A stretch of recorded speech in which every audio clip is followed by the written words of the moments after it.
Hi, welcome back to SaharaTV. My name is Rudolph Okonkwo. We are in the roundtable. Unfortunately, we have only a guest. We are planning to have 3 guests, but we will start with 1, and when we get a chance, we call the rest to join us. We're continuing a discussion on Ghana, where, as you know, this week they lost their president. So we're going to talk to Mr. Dele Momodu, who is the publisher of Ovation newspaper magazine based in Ghana. He will join us. Mr. Momodu, welcome to SaharaTV. Hello? Hello? Mr. Momodu? Okay, I think we lost him. Let me try to connect back to him. So he will join us, and we are going to talk about the reaction of the people in Ghana, the reaction of Nigerians in Ghana, and what it means for Africa. Hello? Yeah, hello. Mr. Momodu, welcome to... The network is very bad. Okay, that's good. We will continue our discussion. So I've just introduced you as the publisher of Ovation magazine in Ghana, and say hello to our viewers, please. Hello. Good afternoon from Lagos, Nigeria. All right, so that's Mr. Momodu. He is the publisher of Ovation magazine in Ghana, but he's currently in Nigeria. So, Mr. Momodu, I know you've been following the events in Ghana. Can you give us how the reaction of people in Ghana based on your reporters there and your monitoring of events? The death of Professor John Evans Atamil has been the biggest news in Ghana for the past few days. The whole country is in mourning. I'm following events, and I know that the whole of Ghana is united, in mourning the death of a very great man, a wonderful statesman, a world scholar, and a perfect gentleman. We will all miss Prof. He did his best for his country. He has served his country meritoriously. And we hope that other African leaders would emulate him and do the same thing for their own countries. Now, can you tell us what would you say would be his legacy if you were to write his biography? What would be his legacy? What did he do for Ghana?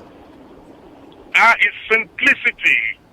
It's good to be humble as a leader. He was a very humble leader. And I think the greatest legacy I will remember him for is his honesty.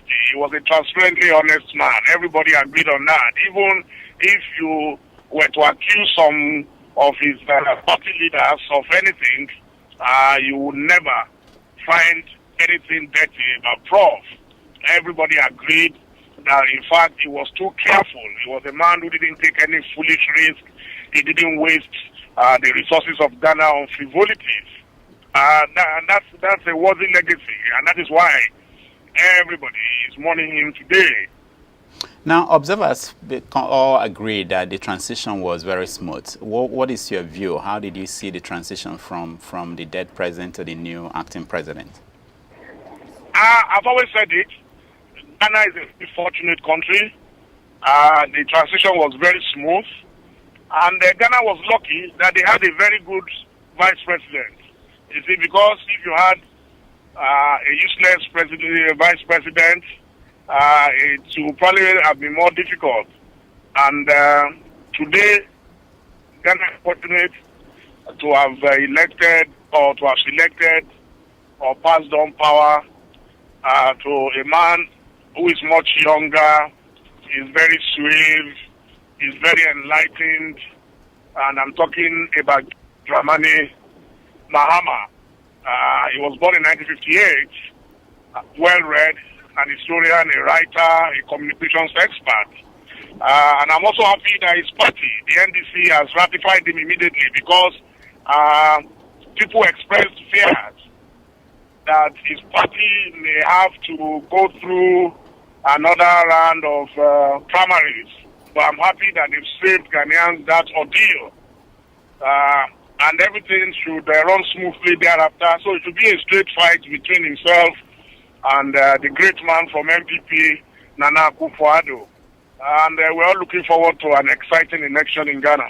Now, you were in Nigeria, or you were monitoring things in Nigeria when Sani Abacha died and when Yar'Adua died. Can you do a comparison on the difference in the way Ghana handled the passing of their president with how Nigeria handled the passing of these two leaders? Abacha's case was different. I was in exile then in London when Abacha died on June 8, 1998. Of course, you know that Nigeria then was under the grip of a maximum dictator, and everybody spilled into the streets from what I saw on that day, because it was a great relief from the burden of dictatorship and tyranny. In the case of President Yar'Adua, we have a culture in Nigeria that normally you don't rejoice over the death of anyone, even if the president was your enemy. And don't forget that he went through a protracted illness, and that protracted illness drew sympathy to him. And he was also seen as a good man, a gentleman, very cerebral. He was an intellectual. But for the cabal that hijacked him, I think the man on his own was a good man. And Nigerians were very sad that after all that pain of sickness, he died eventually. Now, let me ask about the media in Ghana. How is the media in Ghana playing this, the transition and the death of the president? What's the difference between the way the media in Ghana? It's the hottest thing in the media in Ghana. But Ghana is more powerful in the area of radio and possibly TV. The newspapers are not like what you have in Nigeria, where you have maybe hundreds of titles. But the radio, every discussion on radio and television has been about this death and the transition that brought in John Mahama. Okay, let's go to Nigeria, because there are some interesting developments, especially in the news, in the media. We had David Mark made a statement this week where he said, and I quote, "We need to change our attitude on how we report things about our country, and we should emulate the foreign reporters who never report negative things about their countries." He was talking about the social media being the problem with government in Nigeria, and that the government should control social media. What do you think? What is going on? Why is David Mark after the media? Well, it is. I will start by saying that it is not true that the foreign media don't report negative things about it. I watch CNN, I watch Al Jazeera, I watch Sky News, and as a matter of fact, they are very critical of their countries. They show negative sides of things. I remember that any time there was an Osama bin Laden tape, the first place to see it was on the foreign media. They showed it to the open, and they didn't say because of issues of national security they will not report news. I've always maintained that censorship is very dangerous to democracy. You cannot censor what journalists will report. If our politicians are responsible, then the media or the social media will not go out of their way to attack anybody. I'm driving on a very rough road as I speak to you now. If it is a beautiful road, and I report on social media that it is an ugly road, of course everybody will know instantly that I'm a liar. So the social media, yes, there are people who sometimes go overboard, but that is no reason for us to say we must stop people from broadcasting what they want to. And I know that Nigerians are not easy to cage, even under the military era. So it is impossible, anyway, under a civilian era for anybody to cage Nigerians. It won't work. Mr. Momodu, let me ask you, is it that David Mark did not know this, that foreign media are critical of their countries, or that he's lying to the country, or what's the reason behind that? It's very convenient. It's not the first leader to say so. They've been saying it for a long time. They keep saying, look at the foreign media. They are patriotic people. If politicians are not patriotic, so why do you want the media to be patriotic? You are asking people to do what you are not prepared to do.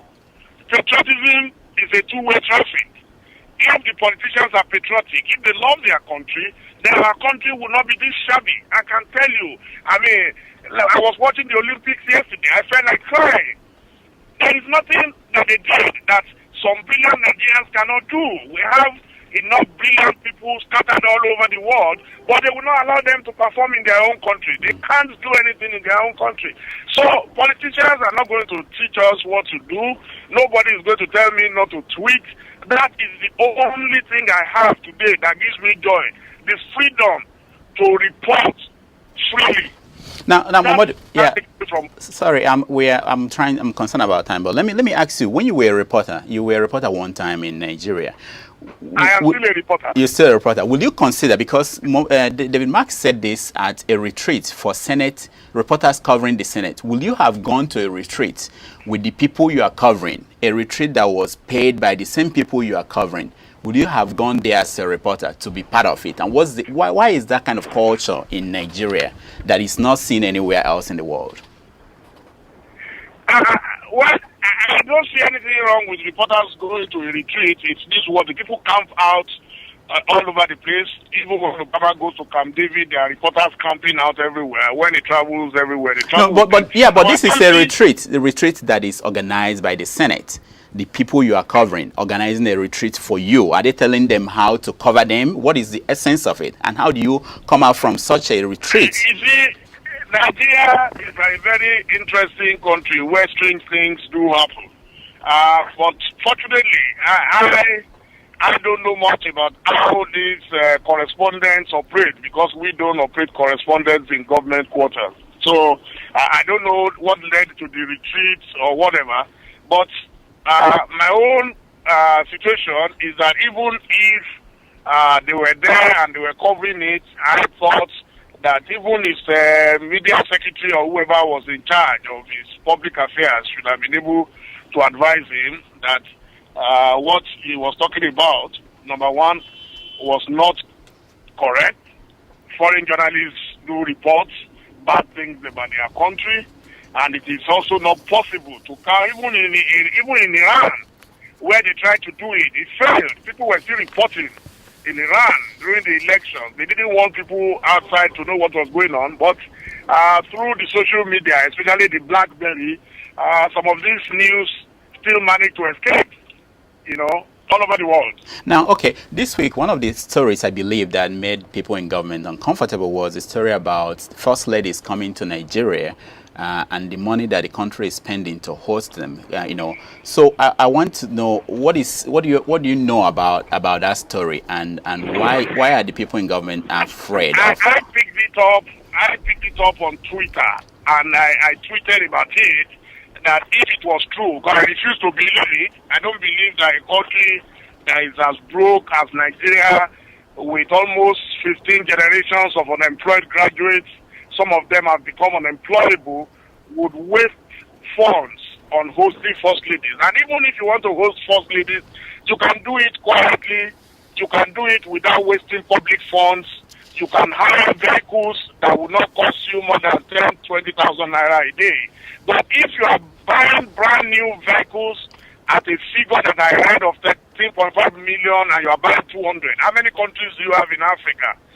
The entire countries in Africa will be maximum of about 55 thereabouts.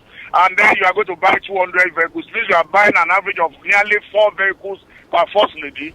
Most of these first ladies don't even drive this type of cars in the countries they are coming from. So why would you waste your resources on that? And what are we to gain? Nigeria has nothing to gain from meetings of first ladies. First ladies were not elected into office. Mrs. Jonathan is just the wife of our president. Our president was elected alone. He was not elected with his wife. And so people throwing their weight around, shows our level of unseriousness. And we have to be more sensitive. You see, because Nigeria is on the brink. Nigerians are suffering. And if care is not taken, we may experience a kind of explosion that we don't pray for. We are worried. When we talk on social media to these government people and we plead with them, it's because we must do everything possible to make sure that Nigeria becomes great in an atmosphere of peace. Everybody says, there's a revolution, they don't want a revolution. But if you push people to the wall, then it becomes a dangerous affair. So we are just hoping that these people will become more sensitive and know that Jonathan was elected to serve Nigeria. Jonathan was not elected to become the Lord of the Manor. Now, that is my view. Yeah, Mr. Momodu, we have about 1 more minute before we take a break, and when we come back, we continue the discussion. But before we go, I want you to tell me what you know about this move in the House of Representatives to impeach the president. Is it serious, or is it one of those things that they play about and talk about so that there will be bribes to... Well, my attitude to it is that I am not sure about the seriousness. I doubt, but I sincerely doubt it. Since PDP came to power, they've always treated everything as a family affair. So I won't be surprised if at the end of the day, the result from either a retreat or whatever, a meeting, and declare that it was all a joke, oh, the president is doing a fantastic job, and they pat themselves in the back. I wait before I comment. I want to see what they want to do. If they are serious, I think yes, there are impeachable offenses as they have stated, but I'm not sure that they are sincere about doing anything about it. All right, thank you, Mr. Momodu. We will call you again in about 5 minutes, and then we will get our Skype callers involved in this discussion. So stand by. We are going to get back to you.